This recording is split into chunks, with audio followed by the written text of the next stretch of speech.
Okay, this is really fun stuff here. I'm going to just make some stops and explain some things to you about the yellow lines that you see. We're talking about arm slot for the moment. As you can see on this rep, that yellow line represents his arm slot. And as you can see, relative to sort of a conventional wisdom idea, he's not coming over the top. He's not submarining, but he's not quote unquote over the top. He is, though, in his natural arm slot. You see all the little yellow lines going along there. There are several repetitions here, and that's where his arm slot is during each one of these repetitions. So as I just bring this along slowly like this, you'll see that each time I've marked his arm slot with the yellow line. Now the fun thing about this is science is telling us that the leg angle of the kick, the angle of the leg kick is going to mirror arm slot.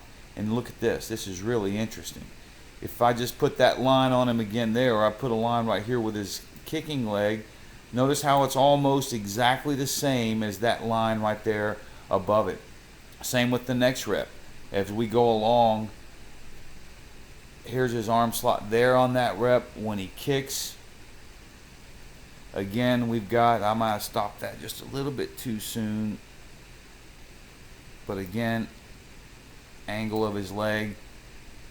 Next rep the same way. Arm slot there. Angle of his leg right there.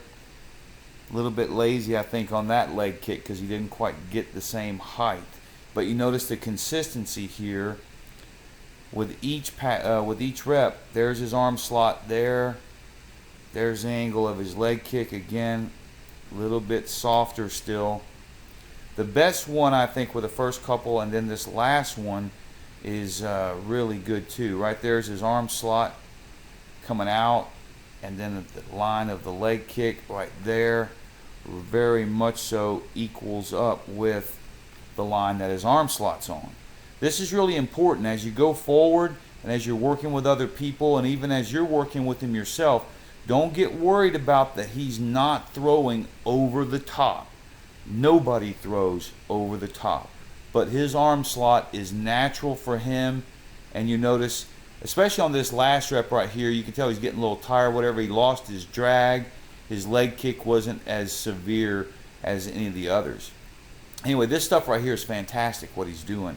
I'm going to change this stuff away, and I think in this next rep we're going to be moving from a side point of view, and this is good stuff here too. So here he is at foot strike and what we call opposite and equal. So he's very good. Look at the line coming here. He's got a nice line there. And even though this hand, his left hand is down here and his right hand is up here, he's still with opposite and equal. Opposite and equal doesn't have to be exactly like this hand right up here balancing with that hand, but he is opposite and he is equal. Now the key thing here is his sequence. He should start with the hips. Everything should begin with the hips, and that's beautiful. Notice as his hips have moved, his shoulders have lagged behind a little bit. He can get better hip and shoulder separation. After the shoulders move, the elbow should be lagging back a little bit. So his elbow could stand to hold back just a little bit more.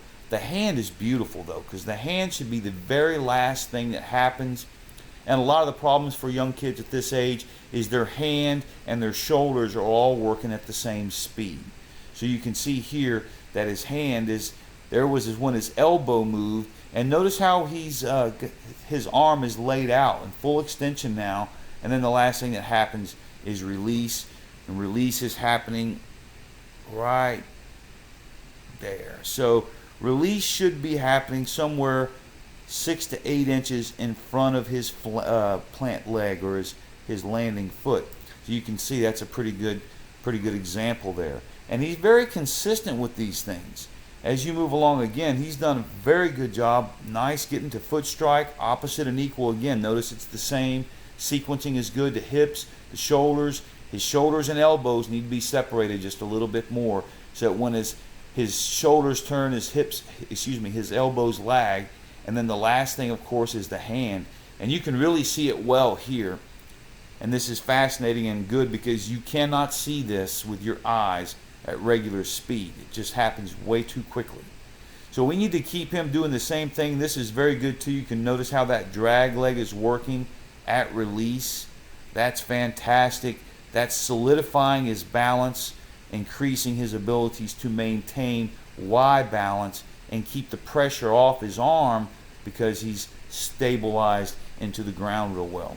Let me just come back to the beginning section a couple more times. And I want to talk to you about the curveball idea here. And let's talk about the hand if we can here. Let's see if I can't get us a little closer. There we go. And let's watch his hand. Again, something that you can't see at regular speed, but you can see by his hand there that that is not a fastball. If it were a fastball, his entire hand would be a little more upside down. That area right there is what we're looking at. Noticing that his hand, how his hand is working in a karate chop manner as opposed to fastball. Now the degree of karate chop is going to determine the degree of the break. And you can see that that ball is definitely going to be a breaking ball. The bottom's going to fall right off it and it's going to go. Let's see the next one again. Looking at his hand. That's a very good look at his hand right there. Oops. That's a very good look at his hand right there. You can definitely see that that's not a fastball. And let's see if we can get back out just a little bit more and see the next rep. And notice how that ball flies? Comes out of his hand, it's moving, it's got good trajectory, good trajectory, good trajectory. Now it's just going to dive. And that's the Magnus effect, air differentials, pressure differentials on the ball, making it fall in there. Again, notice the hand again. Hand right there. If that were a fastball, his entire palm would be turned up and his thumb would be pointed down more as opposed to having that thumb pointed up. Anyway, very good stuff. He's got a lot of good natural things going on here. I just thought you might use this as you work with him going forward so we can keep some of these things happening. He's going to change. He gets 1 inch. For every 1 inch of growth, it's going to take about 3 months for that growth to become wired in or connected up neurologically. So as he grows, his mechanics are going to change a little bit, and it's going to cause little plateaus, so to speak. We just have to stay with the same thing.